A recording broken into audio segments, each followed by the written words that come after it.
स्वागत है दोस्तों आप सभी लोगों का सोलो लेवलिंग के एक नए एपिसोड के अंदर। तो जैसा कि हम लोगों ने लास्ट वाले एपिसोड तक देख लिया था कि सुहो का सिस्टम भी उसके अंदर पार्क में जो स्टार फ्रेगमेंट डाला होता है उसको फिक्स नहीं कर पाता है और सुहो के पास एक लास्ट ऑप्शन ही बचता है और वो उस नए एडवांसमेंट क्वेस्ट को एक्सेप्ट कर लेता है और वो एक दूसरी जगह पर ही टेलीपोर्ट हो जाता है। वहां का नजारा देख कर तो वो खुद भी हैरान होता है और वहीं पे लास्ट वाला एपिसोड खत्म हो गया था। तो इस एपिसोड की शुरुआत में सुहो अपने सामने कुछ मशालों को देखता है जलती हुई, जिसको देखकर उसको ये जगह याद आने लगती है। वो कहता है कि ये जगह तो, और फिर ये सीन वहीं पर ही कट होता है। इसके बाद दूसरी तरफ हम लोग पार्क को देखते हैं जो कि ली मिन सुंग की बॉडी के पास जाता है। वो आसपास का नजारा देखते हुए कहता है कि मेरे को आसपास किसी भी प्रकार की कोई मैजिकल पावर डिटेक्ट नहीं हो रही है और मैं तो इस चीज के ऊपर बिल्कुल भी विश्वास नहीं कर पा रहा हूँ कि एकदम से ही यहाँ पर एक गेट आया और उस ब्लैक मास्क वाले को, साथ ही में उसके सोल्जर्स को, वो पता नहीं कहाँ ले गया। लेकिन हाँ, वो ली मिन सुंग को अपने साथ नहीं ले गया। तो इसका मतलब तो यही है कि जो गेट ओपन हुआ था उसको सिर्फ वो और उसके टीममेट्स यूज कर सकते हैं। डार्कनेस और वो ब्लैक मास्क, हम जितनी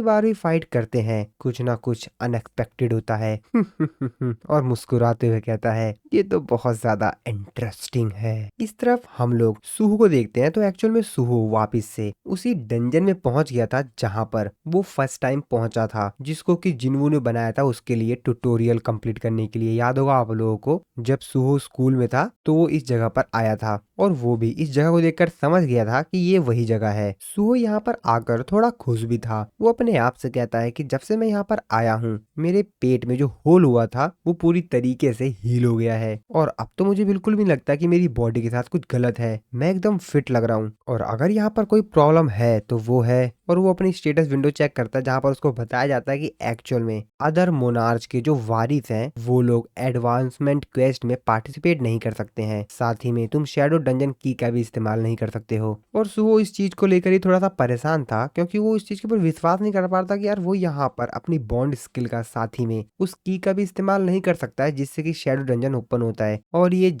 डंजन तो वही है ना जहाँ पर मैंने अपना ट्यूटोरियल किया था, वो डंजन जिसको कि मेरे फादर ने बनाया था मेरे लिए। और उसको वो पल सब कुछ याद आने लगता है कि किस तरीके से वो इस जगह पर आया था और किस तरीके से उसने सुहो के बाकी शैडो सोल्जर्स से फाइट की थी। हालांकि उसने इस जगह पर जो भी ग्रोथ पाई थी वो सब कुछ पूरी तरीके से डिसअपेयर हो गया है, लेकिन उसकी मेमोरीज में अभी भी वो सब कुछ याद है। हाँ, हालांकि यहाँ पर कोई नाइट नहीं है जिसको हराकर मैं लेवल अप कर सकूं। साथ ही में मेरे पर यहाँ पर किसी प्रकार का कोई वीपन भी नहीं है और शायद ऐसा इसलिए हुआ होगा क्योंकि मेरे से वॉल्कन हॉर्न डिस्ट्रॉय हो गया। अब मुझे नहीं पता लेकिन क्यों यहाँ पर कोई क्वेस्ट की डिटेल भी नहीं आ रही है। और अगर मेरे को किसी भी गेट को ओपन करना है और उस टावर पे चढ़ना है जैसे कि मैंने पहले किया था, तो मुझे लगता है कि ये सब कुछ मेरे को क्लियर करना पड़ेगा बिना किसी वीपन और बॉन्ड स्किल के। वैसे क्या इस जगह पर हमेशा से ही इतने सारे रास्ते थे? इस गुफा में इतने सारे रास्ते थे भी? कुछ चीजें तो मेरे को सिमिलर सी लग रही हैं लेकिन काफी सारी चीजें मेरे को अलग सी भी लग रही हैं इस जगह को लेकर। साथ ही में कुछ आवाजें जो कि अलग अलग जगहों से आ रही हैं। तभी वो अपने सामने एक दरवाजे को देखते हुए कहता, हो दरवाजा? ये रास्ता तो सीधा चलता जा रहा है लेकिन बीच में ये एक बहुत बड़ा सा बॉस रूम, ये कहाँ से आ गया? एडवांसमेंट क्वेस्ट कुछ अजीब सा नहीं लग रहा है? मतलब मुझे कुछ समझ ही नहीं आ रहा है। वैसे मैं बाकी सभी जो गेट है उनको भी देख लूंगा, बस मैं एक बार ये एडवांसमेंट क्वेस्ट को कंप्लीट कर लूं। और वो उस गेट को ओपन करता है और अपने आप से कहता है तो क्या मैं फिर से उतना स्ट्रांग बन जाऊंगा जितना कि मैं पहले था? और जहाँ तक मेरे को याद है उस समय जब मैं ट्यूटोरियल कर रहा था तो सबसे पहले मैं इस डंजन के अंदर एक नाइट से मिला था। तो ये ग्रीस की बात कर रहा होता है और वो उस गेट को ओपन करके उसके अंदर जाने लगता है। वो कहता है यहाँ तो काफी ज्यादा अंधेरा है, मुझे कुछ भी क्लियरली दिखाई नहीं दे रहा है, लेकिन मैं ध्यान से देख पा रहा हूँ सामने कुछ तो है। वहां पर कोई बैठा हुआ है उस सिंहासन पर, लेकिन वो है कौन? वो बड़े ध्यान से देखता है तो उसको कुछ कुछ समझ आने लगता है कि ये तो कुछ। और जब वो ध्यान से देखता है तो सामने का नजारा देख कर तो उसकी आंखें खुले की खुली रह जाती हैं क्योंकि सामने कोई और नहीं, सांग सूहो ही था। और ये वही वाला सांग सूहा था जो कि ट्यूटोरियल के समय अपने आप को लेवल अप कर रहा था। उसको देखकर तो सूहो काफी ज्यादा हैरान होता है। सामने खड़ा जो ओल्ड सांग सूहो होता है वो भी अपने सिंहासन से खड़ा होता है और सूहो के सामने आने लगता है। सूहो उसको देखते हुए कहता है कि ये तो मैं ही हूं ना, ट्यूटोरियल वाला। मतलब मेरे को जिस बंदे से फाइट करनी है वो मैं खुद ही हूँ। मतलब ये तो मैं ही हूँ ना। और मैं उस समय इतना ज्यादा पावरफुल था कि यहाँ तक तक कि मैंने बेरू को भी हरा दिया था, जो कि अपनी पूरी शक्तियों के साथ लड़ रहा था। जो ओल्ड सांग सूहो होता है वो जमीन पर एक पंच हिट करता है, जिसकी वजह से पूरी जमीन ही उखड़ जाती है। और इससे पहले सूहो को कुछ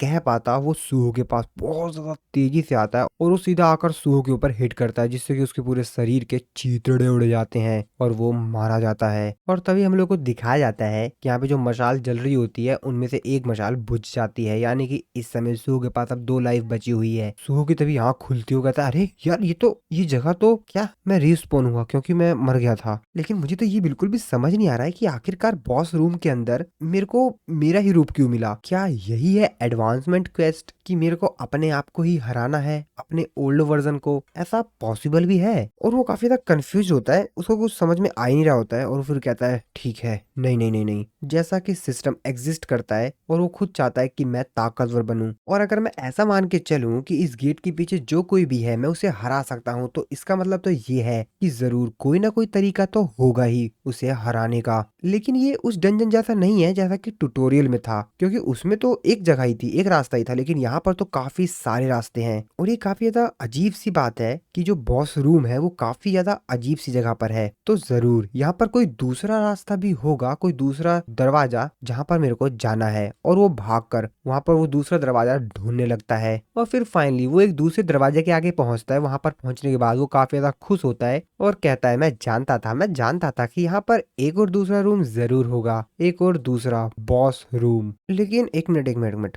इस बॉस रूम के अंदर वैसे होगा क्या? छोड़ो, इस चीज के बारे में ज्यादा नहीं सोचता हूँ, इसको मैं सिंपली बस ओपन करता हूँ। अब इससे कोई भी फर्क नहीं पड़ता कि मेरे को क्या मिलता है इस गेट के अंदर, इस रूम में मुझे क्या मिलेगा, लेकिन हाँ ये उससे बेटर तो होगा ही कि मैं अपने आप का ही सामना करूं। और वो उस गेट को ओपन करता है। सामने का नजारा देखकर तो वो कुछ अलग ही ज्यादा मतलब हैरान हो जाता है। वो कहता है खिलौने ही खिलौने, इतने सारे खिलौने क्या कर रहे हैं यहाँ पर? और तभी वो ध्यान से देखता है तो कहता है अरे ये तो मैं ही हूँ, ये तो छोटा सांग सूहो है। तो ये बचपन वाला सांग सूहो ही होता है। अब उसको देखकर तो सूहो और भी ज्यादा हैरान होता है और तभी वो जो बचपन वाला सांग सूहो होता है वो सूहो की तरफ बड़ी बुरी नजर से देखता है और उसको देखकर तो सूहो की फट जाती है। सूहो उसको देखते अपने मन में सोचते कहता है क्या क्या, अबे ये क्या लॉजिक चल रहा है यहाँ पर? आखिरकार इस डंजन्स में हो क्या रहा है? मैं तो काफी ज्यादा कंफ्यूज हो जाऊंगा यार। मतलब अब मेरे को अपने बच्चे वाले सेल्फ से फाइट करनी पड़ेगी? हद है यार। हाँ मैं जानता हूँ कि मेरे को इससे फाइट करनी है, लेकिन फिर भी यार थोड़ा सा मतलब गलत नहीं होगा एक बच्चे से फाइट करना? ये मेरे को थोड़ा सा अजीब लग रहा है। अब इससे पहले सांग सूहो आगे कुछ रिएक्शन कर पाता, कुछ बोल पाता, जो चाइल्ड वाला सांग सूहो होता है वो अपनी साइकिक पावर का इस्तेमाल करता है और आसपास जितने भी खिलौने होते हैं उनको आसमान में उड़ा देता है। यंग वाला जो सांग सूहो होता है वो तो काफी ज्यादा हैरान होता है, कहता है अरे यार मैं तो अपनी बॉडी को हिला ही नहीं पा रहा हूँ, क्या ये रूलर्स अथॉरिटी है? और छोटा वाला जो सांग सूहो होता है वो अपनी रूलर्स अथॉरिटी का इस्तेमाल करता है और सूहो को उठाकर साइड में फेंक देता है और फिर से सूहो के शरीर के चीथड़े उड़ जाते हैं और वो मर जाता है।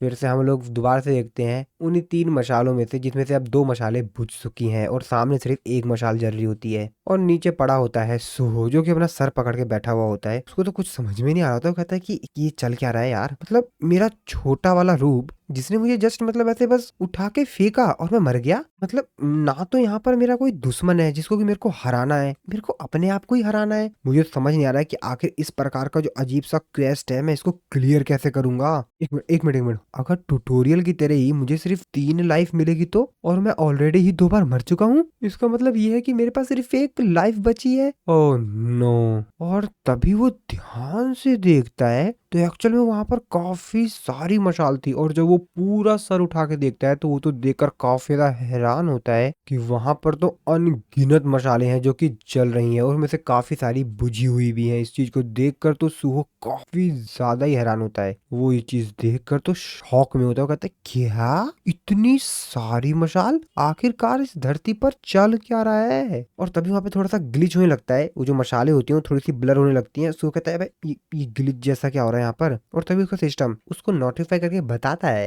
कि एक दूसरे वर्ल्ड का चीज उसकी वजह से सिस्टम में एक एरर आ गया है। डोर के पीछे जो कोई भी है आपको उसे हराना है, आपके पास बची हुई जो लाइफ है उनमें ही। और जब तक आप अपने एडवांसमेंट क्वेस्ट को कंप्लीट नहीं करते हैं तब तक आप इस डंजन को छोड़ नहीं सकते। तो वो तो आसमान में उन सारी मशालों को देख रहा था। उसको देखते हुए कहता है कि अब बस मुझसे ये मत बोलना कि ये जितनी भी मशालें यहाँ पर जल रही हैं ये मेरी बची हुई लाइफ को रिप्रेजेंट करती हैं। यानी कि मैं इतनी बार रिस्पॉन हो सकता हूँ और साथ ही में मैं इस जगह पर लेवल अप भी नहीं कर सकता हूँ। अब सुहो को तो ये बिल्कुल भी समझ नहीं आता कि आखिरकार उसको ऐसा बेकार सा क्वेस्ट क्यों मिला, लेकिन वो ये मान के चल रहा होता है कि शायद इस चीज के पीछे रीजन ये रहा होगा ऐसा बेकार सा क्वेस्ट मिलने का, क्योंकि सिस्टम में एरर है जिस वजह से मुझे ये बेकार सा क्वेस्ट मिला। और अगर ऐसी बात है तो इस चीज की कोई गारंटी नहीं है कि यहाँ पर जितनी मशाले ये लाइट्स चल रही हैं ये मेरी बची हुई लाइफ को रिप्रेजेंट करती हैं। मैं इस चीज के ऊपर बिल्कुल भी भरोसा नहीं कर सकता हूँ कि मेरे पास इतने चांसेस हैं, लेकिन हाँ मैं यहाँ पर इस तरीके से हार नहीं मान सकता। मेरे पास सिर्फ एक ही ऑप्शन है और वो है एडवांस, यानी कि इस एडवांसमेंट क्वेस्ट को कंप्लीट करना। और फिर से वो आगे जाने लगता है। वो अपने सामने कई सारे अलग अलग रास्ते देखता है और अब परेशानी ये होती है कि यहाँ पर रास्ते काफी सारे हैं और एकदम से पता नहीं कहाँ से बॉस रूम आ जाता है रैंडमली। और अगर ऐसी बात है तो काफी ज्यादा हाई चांस है कि यहाँ पर और भी काफी सारे बॉस रूम एग्जिस्ट करते होंगे। लेकिन प्रॉब्लम ये है कि मुझे खुद भी नहीं मालूम कि आखिरकार ये भूल भुलैया कितना बड़ा है। हाँ वैसे मेरे पास काफी सारा समय है तो मुझे लगता है कि मेरे को अपना समय लेकर इस चीज को सर्च करना चाहिए और तभी उसको सामने से कुछ अजीब सी किसी चीज के होने की फीलिंग होती है। तभी वो ध्यान से देखता है तो वहां पर एक डायनासोर का खिलौना था उसको दिखाई देता है। वो कहता है ये, और तभी वो ध्यान से देखता है तो वहां पर वही बच्चा वाला सांगसू हो जाता है जो कि काफी सारे खिलौने से ही खेल रहा होता है और यहाँ पर आता है और वो फिर से सुहो को देख लेता है। उसको देख कर तो सुहो की फिर से फट जाते हो। कहता है अबे इसकी तो ये यहाँ पर क्या कर रहा है, कहीं इसका मतलब ये तो नहीं है ना कि ये कॉरिडोर में आ गया है क्योंकि दरवाजा खुला हुआ था। अरे नहीं यार मुझे भागना होगा। और वो वहां से भागने लगता है लेकिन तभी तभी जो बच्चे वाला सांगसूहो होता है वो उसके ऊपर अपने खिलौने से अटैक करता है और उसके पैर में चोट लग जाती है जिस वजह से सुहो काफी ज्यादा घायल हो जाता है और वो जमीन पे गिर जाता है। प्रेजेंट वाला सुहो तो काफी ज्यादा हैरान होता है। मतलब ये क्या हो रहा है, मेरे को एक छोटे से मामूली खिलौने से अटैक किया गया मेरे ऊपर और मेरे पूरा पैर ही घायल हो गया। रूलर्स अथॉरिटी से इतनी ज्यादा तेजी से भी अटैक किया जा सकता है क्या? आखिरकार मैं इस तरीके के मिशन को क्लियर कैसे करूंगा? और तभी वहां पर जो यंग सांगसूहो होता है वो भी आ जाता है। अब उसको देखकर तो सूहो की और भी ज्यादा फट जाती है। वो तो काफी ज्यादा हैरान होता है, भाई ये क्या मजाक चल रहा है, ये तो बड़ा ही बेतुका है, बड़ा ही अजीब है। और वो सांगसूहो को एक किक मारता है और फिर से सांगसूहो मर जाता है और फिर से रिस्पॉन होता है। सांगसूहो तो काफी ज्यादा दुखी हो गया था, मतलब बेचारा क्या बताऊं यार इसका मैं। वो फ्रस्ट्रेटेड होने लग गया था कि यार ये तो पूरी तरीके से चीटिंग है यार, मतलब अब ये बॉसेस कॉरिडोर में भी घूमेंगे, हद है यार। अब ये कितना ज्यादा डिफिकल्ट है। वैसे क्या मेरे फादर भी इस प्रकार के एडवांसमेंट क्वेस्ट से गुजरे थे? वो सब छोड़ो, मेन मुद्दे की बात ये है कि मैं अभी भी जिंदा हूँ। इसका मतलब ये है कि वो अनगिनत जो लाइट्स थे, मशाले थी, वो मेरी बची हुई लाइफ्स को ही रिप्रेजेंट करती हैं। यानी कि मेरे पास इतने सारे चांसेस हैं। और ये चीज को देखकर तो सुहो थोड़ा सा खुश होता है। वो कहता है और अगर कंडीशन सिर्फ ये है कि मेरे को इस मिशन को क्लियर करना है और इस मिशन को क्लियर करने के लिए इस रूम के अंदर जो कोई भी है मुझे उसे हराना है, तो मुझे उनसे फाइट करने की क्या जरूरत है? मेरे को सिंपली सारे रूम को ओपन करना है और देखना है इसके अंदर कौन है और फिर से मेरे को नया रूम फाइंड करना है। ये तो बढ़िया है यार। और फिर सुहो ऐसा ही करता है। वो उस भूल भुलैया के अंदर जाते रहता है अलग अलग रूम में, लेकिन उसको बार बार बीच में कॉरिडोर में यंग वाला सांगसूहो और चाइल्ड वाला जो सांगसूहो था वो बार बार मिल जाते हैं और उसके ऊपर अटैक कर कर उसको बार बार मार देते हैं। लेकिन सुहो बार बार कोशिश करता है क्योंकि उसे पता है कि इससे कोई भी फर्क नहीं पड़ता क्यों कितनी बार मरता है। एक तरह से देखा जाए तो उसके पास लगभग अनलिमिटेड जिंदगियां हैं। वो बार बार अपने आप को रिस्पॉन कर सकता है, क्या ही दिक्कत है। और अगर इसी तरीके से मैं बार बार अलग अलग बॉस रूम चेंज करता रहूंगा तो डेफिनेटली मेरे को एक दूसरा बॉस रूम मिल ही जाएगा। लेकिन मैं उस समय क्या करूंगा अगर कोई दूसरा बॉस रूम एग्जिस्ट करता ही ना हो, क्योंकि सिस्टम में तो एरर है। और अगर सिस्टम के एरर की वजह से कोई दूसरा बॉस रूम एग्जिस्ट करता ही ना हो तो फिर मैं क्या करूंगा? अनलिमिटेड चांस और मेरे अपोनेंट एनिमीज जिनको कि मैं हरा ही नहीं सकता, कोई फर्क नहीं पड़ता कि मैं कितनी ज्यादा मेहनत करता हूँ। और एक ऐसी जगह जहां पर मैं लेवल अप भी नहीं कर सकता। ये पूरी तरीके से नर्क नहीं है वैसे, लेकिन अपनी वो एक बात को याद करने लगता है जहां पर उसने अपने आप से ही कहा था अगर मुझे ताकतवर बनना है तो मैं सबसे ताकतवर बनना चाहता हूँ। और एक स्माइल देता है और अपने मुंह पे लगे हुए ब्लड को पोंछते हुए कहता है जो शब्द मैंने कहे थे वो एक तरीके से मेरे लिए मोटिवेशन का काम करेंगे। और कहता है तो ठीक है, अब मैं इस पूरे के पूरे भूल भुलैया की ड्राइंग बनाऊंगा चाहे मैं मर भी क्यों ना जाऊं, मैं ये करके रहूंगा किसी भी हालत में। और फिर वो धीरे धीरे कर कर अपने ब्लड से ही जहां जहां वो गया हुआ होता है इस भूल भुलैया के अंदर, उस जगह का मैप बनाने लगता है कि कौन सी जगह कहाँ पर है और इस भूल भुलैया का कौन सा कैसा रास्ता है, किधर जा रहा है कौन सा रास्ता। और फिर ये सीन यहीं पर ही कट होता है। दूसरी तरफ सिटी में दिखाया जाता है जहां पर सभी न्यूज में यही बात चल रही होती है कि हंटर एसोसिएशन ने अनाउंस करके बताया है कि स्टार डस्ट का इस्तेमाल पूरी तरीके से प्रतिबंधित है। स्टार डस्ट जो कि हंटर के बीच काफी ज्यादा पॉपुलर हो गया है क्योंकि इसका कोई भी साइड इफेक्ट नहीं है, लेकिन काफी सारे हंटर ने इस चीज को पाया कि इसका इस्तेमाल करने के बाद उनकी जो मेमोरीज है वो काफी सारी चीजें भूल गए हैं। और जिन हंटर्स ने भी स्टार डस्ट का इस्तेमाल किया था उन सभी को चेकअप के लिए भेज दिया गया है।